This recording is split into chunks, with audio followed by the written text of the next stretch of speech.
Hello and welcome back to Farming Simulator 22 on my test map on Elm Creek. Right, so this is a follow-up to the video I did about what crop makes the most money. I thought it would be a perfect time to come back and revisit that topic because Giants have updated the game now to patch 1.2, and with that they have made some changes. In the changelog that they released, it does state that they've had a look at the prices, the fluctuation charts, and because of that I think it was just something I had to do to come back and make sure that this video is still up to date. So pretty much since the update released, I've been at it testing all the crop types again. But what I've done this time a little bit different is I went through the comments, obviously from the first video, and I saw comments about seeds, taking into account the seeds, and also about the profitability in regards to the amount of time you spent in the field. So what I did this time is I tried to calculate the amount of money or pounds I earned every minute of field work. So I didn't take into account when I was going to get the equipment or swapping over tools. It was just when I was using any equipment in the field. And I tried to be as accurate as I could possibly be, but you do need to take in mind that you might be using bigger equipment and the time is less for you. But then again, it will give you a good representation, because if you're using different equipment but you're then going to use the same equipment on a different crop, it should scale in the same way. So it just gives you a good indication of what's performing the best when it comes to the total income coming from a crop, but then taking the seeds off, the amount of seeds it's used and the cost of the seeds, taking that off, but then also as well how profitable it is whilst being in the field. The good thing about the update as well is it now does say the yield bonus. So with every crop type that I harvested in the figures that I'm going to show you in a second, it was all up to the maximum. So every crop was at 100% unless I could get it to 105. So what I'm quickly just going to do first is just show you the equipment that I use. So I didn't use these tools over here except the seeder over there for the potatoes and for the sugarcane over there. But these two I didn't use. I just wanted to get a smaller planter and seeder for this. So this is the size equipment that I've used, just so you've got a reference when it relates to the amount of time that I was in the field. So that's the size seeder, for example, and planter and the roller. And I was also using this quite big harvesters, quite big planters, so it could take more time if you've obviously got smaller equipment. The time when it comes to the grapes and the olives are pretty straightforward. There's not really much difference in size of equipment on that one. Same goes for the cotton as well, unless you're planting it in a smaller seeder, for example, or planter. But that's the equipment that I use. It was pretty straightforward. It just took a lot of time to obviously gather all the information. So I think what I'll do now is I'll crack on with it. I'll show you the first bit of information. I'll get it up on the screen right now and we'll go through it one by one. Right, so on the screen right now you can see that I've got all the crop types on the left hand side stating this is after patch 1.2. They're all at 100% bonus except the three there. You can see where I've put 105 in the brackets. So the one thing I just want to quickly point out is I did add in grass silage. Now I thought I'd put that in because some people did want it adding in and taking into account.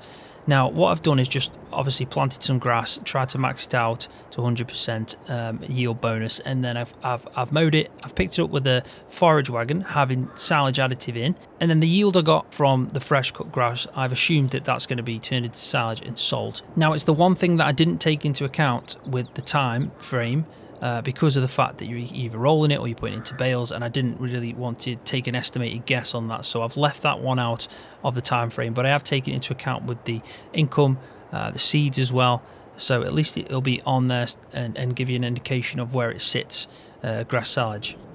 So yield wise, you can see that I've tried to make it pretty clear what stands out above the rest with the bars, the green bars going across.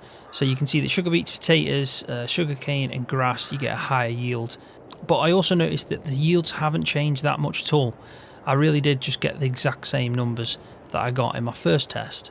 It seems to be the only thing that's changed is the prices. The prices have definitely changed and they are better. So you can see there I've added the straw. I've got exactly the same straw for wheat, barley and oats as well. But what I've done different there is you can see the amount of seeds that were used for each crop type. So that is litres. So because it's only a small field 44, I used 85 litres for the cereal crops and 34 for canola, so that's not much at all. Corn 68. You can see that potatoes and definitely sugarcane pretty much consumed quite a lot of seeds in comparison to the rest. So grapes and olives I didn't take into account with the seeds because obviously I didn't use any. But what I thought I'd do is state the amount of money that I had to use to max out the field boundaries of field 44 to get enough vines in. It worked out to be 13 rows of each, and the grapes cost me 61,000, which is pretty expensive, and olives cost me 76,000. So I didn't take that into account in the seeds because it would be minus by a mile. Obviously it's an initial investment. You can keep harvesting the grapes or the olives, but yeah, it is quite a hefty sum to first start paying, and it's such a small patch as well. So if you were trying to do a big vineyard, for example, and a lot of grapevines, that probably would be a heavy investment, probably more so than some of the equipment for the root crops. So let's talk about the prices then. They have definitely improved. And you can see now there's definitely some kind of trend. It seems like a lot of the crops are better to sell in the later months of the year. So talking like autumn and winter time. I do like how it now changes properly. It's not just fluctuating. For example, let's take a look at sorghum. That's a good one. So it obviously peaks in January. It gets the highest price, and then it starts gradually going down in price like you'd expect.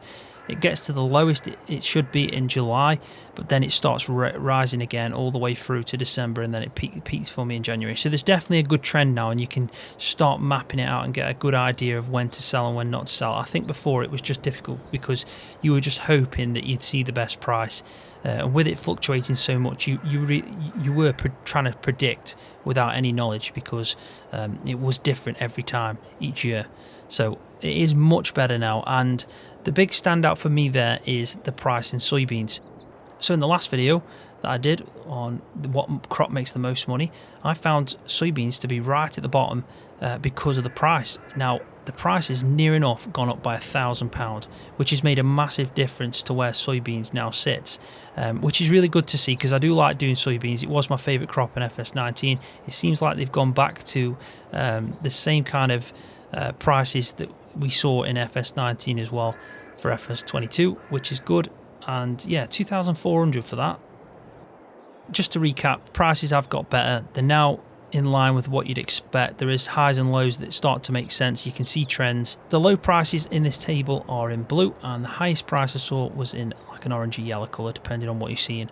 I see a bit of orange there, I'll be honest. I think it's more orange than yellow. But yeah, that's the highest price I saw.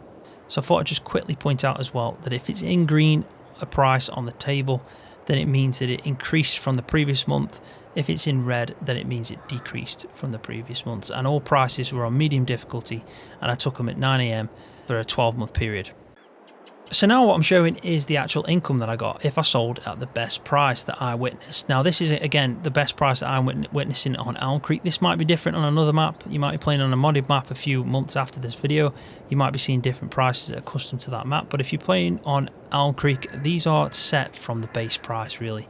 So it just gives you a good indication. If everything scales differently on different map, then it still shows you the yield amount at least. But this is showing you the best price I witnessed and how much I could have potentially sold the yield I got from field 44. So if you're seeing green, it means it's good. If you're seeing like a reddish colour, then it means that it's quite low compared to the highest. And potatoes and sugar beets still stand out as the king. The root crops really do pay off. It does take more work, but it definitely pays off. And I think you'll be surprised because I did get a few comments saying if you take into account the seeds or the time in the field, will it still be the same? But I think you'll be surprised because it actually still performs really well. I'd say the biggest surprise there is the fact that soybeans has gone up to 3,600 like I mentioned. It's now pretty competitive. Cotton, grapes, olives, sugarcane all do well when it comes to income. I think I've said previously what I think of sugarcanes though. I really don't enjoy doing the harvest on that just because of the fact you can't drive the harvester. You need to use a worker, and then sometimes it's quite problematic, and that in itself can increase time in the field, which is what I found. So I did take into account that if you're in the field with wheat, barley and oats, you'll get straw. So I've tried to add that price on if you're selling the straw, because technically it is part of the crop and it is a source of income. But I've also taken into account that I'm going to be in the field longer. Now, I didn't do bales, so I didn't, because obviously baling would be a little bit longer, time consuming.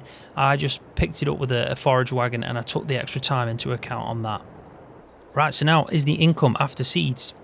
Now, you'll be surprised that seeds don't have that much of an effect on your income. They really don't. I think a few people were expecting it to be a lot worse than it actually is. Now, the only two that stand out for me there really that you should take note of are potatoes and sugarcane. So potatoes, for example, if I took into account the cost of seeds, I had a decrease in value of the crop by 8.2%, and it was 8.7% for sugarcane. Now, that's just because they consume a lot more seeds. It does counteract it with the amount of money you do make from potatoes. And 8.2% is still not massive. It's around £500. Obviously, if you're scaling that up, that's going to be quite a lot of money. But you do earn a lot from potatoes and sugar beets. And it still outperforms. Even with that decrease, it still outperforms, as you can see. So the most profitable crop when it came to taking into account seeds was sugar beets. So later on I will show you some tables which put them in the correct order of what's most profitable for seeds, and when taking seeds into account, when it's just the base income price from the field, if you just sold it as is without taking any negative effects. So what I'm just going to do is just kind of point out things that stand out. So again, like I mentioned, root crops still performing really well. Cotton's not bad at all, and soybeans has gone up. I'd also say that grass silage is actually really good as well. So the amount of work that it takes to do grass silage, the amount of money you get, and the fact that you can mow it a few times in a year, I actually probably would say overall it is the most profitable crop. But in this scenario, I'm only doing one harvest. But if you take into account that you can mow grass silage probably like 3 or 4 times in a 12-month period, I think grass silage would stand out above the rest of them by a mile. So keep that in mind. Even though it might not be top of the list in this video, if you do mow it more than once in a year, it's obviously going to be the winner by a mile. And if you're selling it just for silage, that is the way to go. That's going to make you some serious cash. Right, so the next one that I'm showing you now is money per minute of field work, and it's related to Field 44 and the equipment I used in this video. So the equipment that I showed you, just to give you a reference, that's why, so you can take a good scale from that of how long it took me with that kind of equipment. So with wheat, for example, I got a yield of 3,030, and the best price that I witnessed, which was the price that I sold it for, was £829 per 1,000 litres, which gave me an income of 2,512. Now these incomes that I've done here, I've not taken into account the cost of seeds, because it's purely just against the value of the crop that I've worked on in the field. So it's not taking any negatives, it's just that value of that crop before negatives and compared to the time I was in the field. So 13.5 minutes, which is basically 13 minutes and 30 seconds, and it worked out to be £186 per minute that I was in that field. And as you can see, none of them are really that bad except sugarcane. Sugarcane took 31 minutes because of the fact I was using a worker and it really didn't know what it was doing. But that's the best I could achieve with harvesting sugarcane. So it had to be true to what it was, which it only worked out £140 per minute, because it still is a high yield and it gives you 4,300 in income.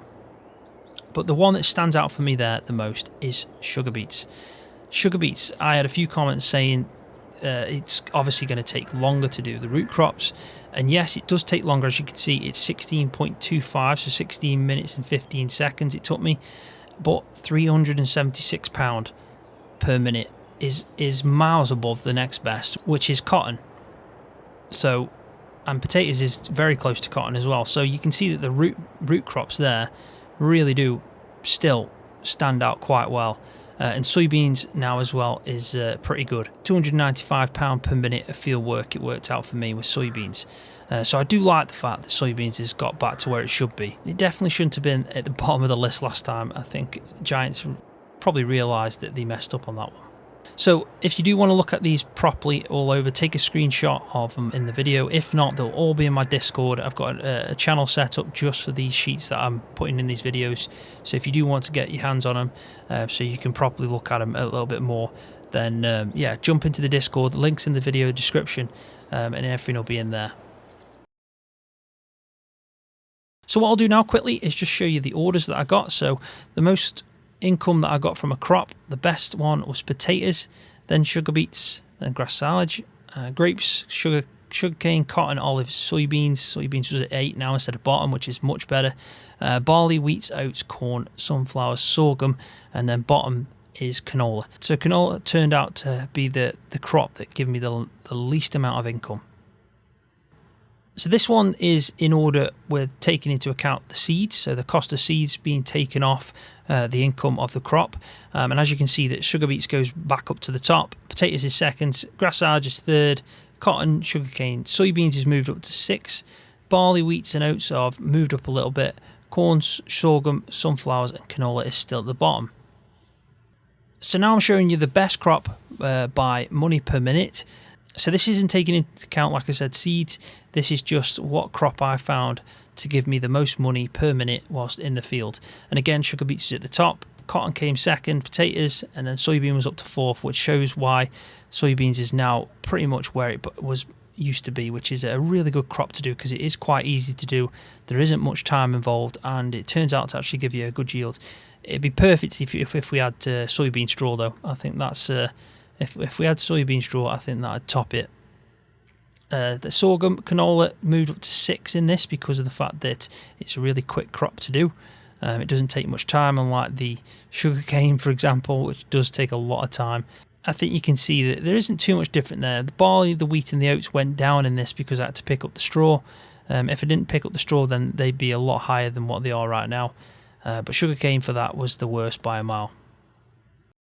So the last one that I'm showing you now is something that I've put together just from doing these tests with the seeds, and also the amount of income that I got from the crops, also the amount of time that it took me to do. This chart here is showing you what I think personally is my opinion is the most profitable crop. So as you can see, I think sugar beets is definitely the most profitable crop, and it kind of stands out as well at the top. It's not just by a margin here, it's standing out as the most profitable crop. If you do a big field of sugar beets, it's not actually going to take you that long to prep the field. Yes, the harvest does take longer than harvesting with a normal header or a corn header, for example. It is going to take you longer, but it will pay off by a mile. You're going to have serious income from the sugar beets. And unfortunately, canola seems to be the least profitable. And now I know it does take less time, and when you looked at it on the chart for the amount of time that it takes in the field in comparison to money per minute, it wasn't too bad. But with it being so low down on everything else, it's still not going to give you that much money at the end. And I think that was the problem that I found with canola, unfortunately, because that was at 105% as well. So you can see that it does take a hit. And soybeans is in 5th for me. It's definitely improved, and I think it is the best crop type to do that's not a unique crop. It's not a root crop, it's not a grass, a cotton or an olive, or grapes like that. It's a standard crop in the game, and it performs really well. So if you're looking to do a big field, I think soybeans would be perfect for that, because it's not going to be too tedious when it comes to the amount of work you're going to do in the field. You're going to get a good return, it's quick, and yeah, it pays well. Cotton, you can't deny that it gives you a lot of money. And grass silage, like I said, if you take into account you can mow that more than once, it's miles above sugar beets. But for just one harvest, sugar beets is the way to go. So to recap, sugar beets is still king, root crops are still doing well, soybeans has made a comeback, and unfortunately canola seems to be the one that gives you the least amount of money. So overall, I've learned quite a lot from this. It did take me some time, but the changes they've made in the game, I think they've definitely improved it. I do like the fact now you can see the yield bonuses in the field. So if you look in the menu quickly, you can see that they've added the weeds in now at different stages of growth on weeds, which is definitely something new. It tells you if it needs rolling, it tells you if it's been mulched, and it's also got these spots on the field which tells you how many stones and what type of stones they are. So if the large stones will be in red, you've got the yellow stones, you can see they're all small stones, which does help because a lot of people were struggling to distinguish between the small stones and the large. So I think what they've done has helped out players, and it's made it a bit more clear. And also the help menu as well has been made, I think it's more friendly now to people that want to learn. It's explaining in detail mulching, rolling, one by one. And if you look at before, it was just improving yield. Now it's all in single sections of what each one does, which is obviously pretty good. So yeah, if you're new to the game, the help area now is a little bit more friendly and should offer some more advice. So hopefully you found this video useful. Hopefully it's explained a lot of the changes when it comes to the crop types, the price calendar, the fluctuation charts, and how it's changed and what's performing now after the update. If you did enjoy it and if you did find it informative, please give the video a thumbs up because that really does help me out. And if you're new to the channel, hit that subscribe button for more videos just like this one on Farming Simulator.